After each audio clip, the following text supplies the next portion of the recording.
Ladies and gentlemen, the President of the Republic of the Philippines, His Excellency Ferdinand R. Marcos, Jr.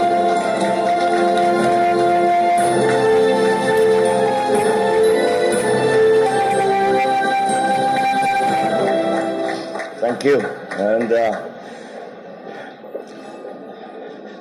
at least I can say good evening and not good morning anymore. Please, sit down. I'd like to greet the cabinet members that are here, the members of the business delegation, members of the media, ladies and gentlemen, good evening. Well, I'm pleased to be back in Manila after what was a very productive ASEAN-EU Business Summit and Commemorative Summit in Brussels, Belgium. Yesterday, during the Commemorative Summit, we had fruitful discussions with ASEAN and EU member states leaders. We exchanged views on what is in store for ASEAN-EU cooperation, particularly on areas of mutual interest and concern such as connectivity, trade, digital transition, food security, climate change, geopolitics, amongst others. I was honored to deliver one of the opening remarks during the commemorative summit, in which I was proud to note the recent milestones in ASEAN-EU relations under the Philippines coordinatorship, the adoption of the ASEAN-EU Plan of Action for 2023 to 2027, and the successful conclusion of the first ever summit between ASEAN and EU leaders. And this is a very significant development that the EU has turned very, very distinctly towards the Asia-Pacific region when it comes to the driving force behind the new global economy.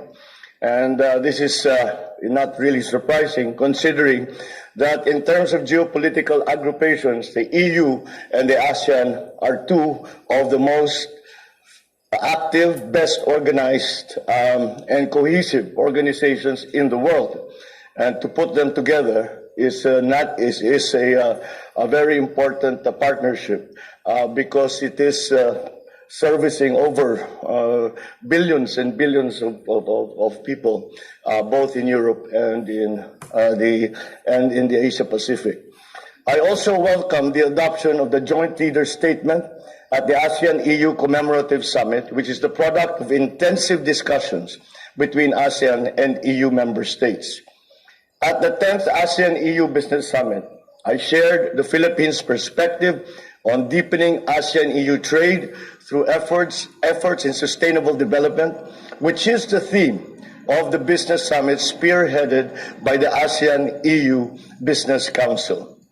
The ASEAN-EU Business Council has a pivotal role to play in advancing ASEAN's regional economic integration and post-pandemic economic recovery efforts through its various initiatives and valuable recommendations, which have been very useful in terms of prioritizing areas and initiatives for ASEAN's regional economic integration. I also met with several business leaders from different European companies through the week, all of them committed to be part of our development and our economic growth, particularly in renewable energy, infrastructure, food security, climate change initiatives. With European technology and innovation, with Filipino talent and ingenuity and industry, we will be working on addressing some of our key economic challenges. I am happy to be able to announce that I have met with various leading ship owners all over Europe, and we were able to get their commitment to help our country hurdle some of the challenges in our seafarers' EMSA accreditation through the creation of an advisory council composed of our concerned government agencies, international and local ship owners, and other stakeholders. Beyond that, I was able to meet with the EU Commission President, President Ursula von der Leyen, who is actually in charge of it is the Commission, it's not the EU. They are the ones who actually are the ones who provide that accreditation. So I explained to her what we have done, that we have this new advisory council, and she made a promise that that the commission itself would provide technical help to us so that within the 3 months, we have a 3-month deadline, within the 3 months, that we will be able to remedy all of the deficiencies that EMSA has been pointing out, and hopefully we finally solve this problem. I'm also looking forward to share more good news in the next few months that reaffirms the optimism with which how international investors view the Philippines today. Once again, as part of the Asia-Pacific region, we are seen still as coming back to our role as the driver of the global economy. And the Philippines is very much part of that. And we are considered as an investment by the Europeans. This is what they told me, that we are considered by the Europeans as number 2 in terms of investor attractiveness, next to Vietnam. So we are doing all right, but of course there's room to grow. Our delegation also organized a business roundtable that served as an important catalyst for the renewed relations of the Philippines and the EU business communities.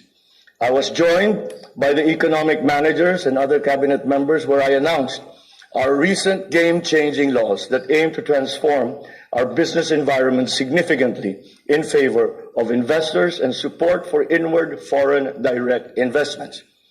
I'm also pleased to announce that European business confidence in the Philippines is high, as evidenced by the expansion plans of European companies that we met in the sectors of fast-moving consumer goods, in shipbuilding, renewable energy, and green metals. An estimated investment pledge of around 9.8 billion pesos has been received. I was also able to call on the King of Belgium, who fondly recalls his visit to the Philippines many years ago, and I invited His Majesty to visit the Philippines again.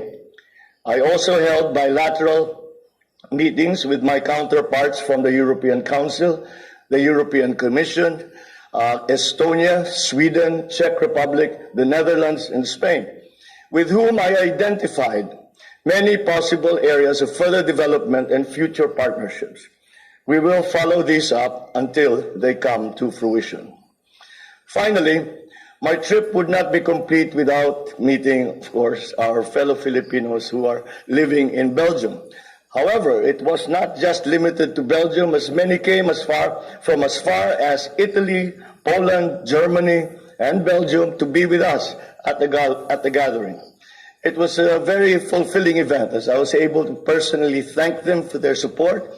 I was also able to hear their concerns and update them on the priorities of this administration. As a final note, I am delighted that my first visit to Europe, in Brussels in particular, which has the seals of the European Commission, the Council of the European Union, and the European Council, is a successful one. And I can see how the outcomes of this visit will generate opportunities for the benefit of the Filipino people. Ang naging downside lang ay nakakahiya yung presidente niyo dahil nung nagsasalita ako, papiyak-piyak ako na gano'n. Pero naintindihan naman daw nila. Sabi ko na, sorry na lang dahil yung mga winter ninyo hindi bagay sa Pilipino yan. Kaya ako nagkaganto. But anyway, besides that, I feel that we have laid much groundwork on which fertile groundwork on which we can plant the seeds of these new partnerships that we have spoken about with our friends and our partners in Europe. Maraming salamat po. Magandang gabi po sa inyo lahat. Mabuhay ang Pilipinas.